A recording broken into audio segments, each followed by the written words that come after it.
வணக்கம். தற்பொழுது வரை முடிவுகள் வெளியிடப்பட்டு கொண்டிருக்கக்கூடிய நிலையில் பிரதமர் மோடி அவர்கள் ராஜினாமா செய்ய வேண்டும் என்று இந்திய தேசிய காங்கிரஸ் கட்சியின் பொதுச் செயலாளர் தெரிவித்துள்ளார். தமிழகத்தை பொறுத்தளவிற்கு 40 தொகுதிகளிலும் தமிழகத்தில் திராவிட முன்னேற்றக் கழகத்தின் கூட்டணி வெற்றியடைந்துள்ளது தமிழகம் மற்றும் புதுச்சேரியில்.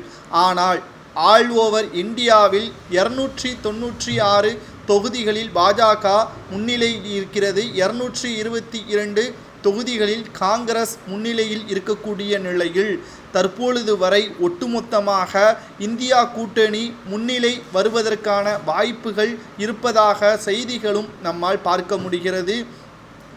மேலும் 241 சீட்டுக்களை தற்பொழுது வைத்திருக்கக்கூடிய பாரதிய ஜனநாயக கட்சி அதாவது கூட்டணி முன்னிலையில் இருக்கிறது. 35 சீட்டுக்கள் இதுவரை வெற்றியடைந்திருக்கிறது. தற்பொழுது திராவிட முன்னேற்ற கழகத்தின் கூட்டணியான அதாவது ஆல் ஓவர் இந்தியாவில் இந்தியா கூட்டணி 7 தொகுதிகளில் வெற்றியடைந்திருக்கிறது.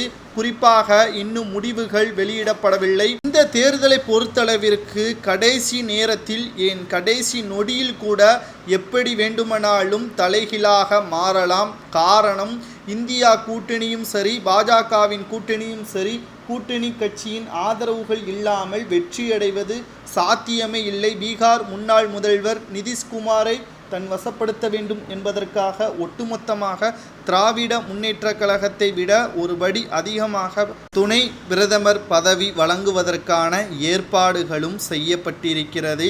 இதற்கு சம்மதம் தெரிவித்துவிட்டால் அடுத்து பிரதமர் யார் என்று கூட தெரிவிக்கவில்லை. ஆனால் துணை பிரதமராக நிதிஷ்குமார் அவர்கள் பொறுப்பேற்பார் என்ற தகவல் தற்பொழுது வெளியாகியிருக்கிறது.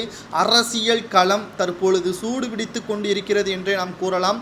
ஒவ்வொரு நிமிடங்களும் முன்னிலை மாற்றங்கள் நிகழ்ந்து வருவதால் கடைசி நொடி வரை தமிழகம் மட்டுமல்ல இந்தியாவே பரபரப்பான சூழ்நிலையில்தான் காத்து கொண்டிருக்கிறது. பொறுத்திருந்து பார்க்கலாம் அடுத்த நிலவரம் என்ன என்பதை.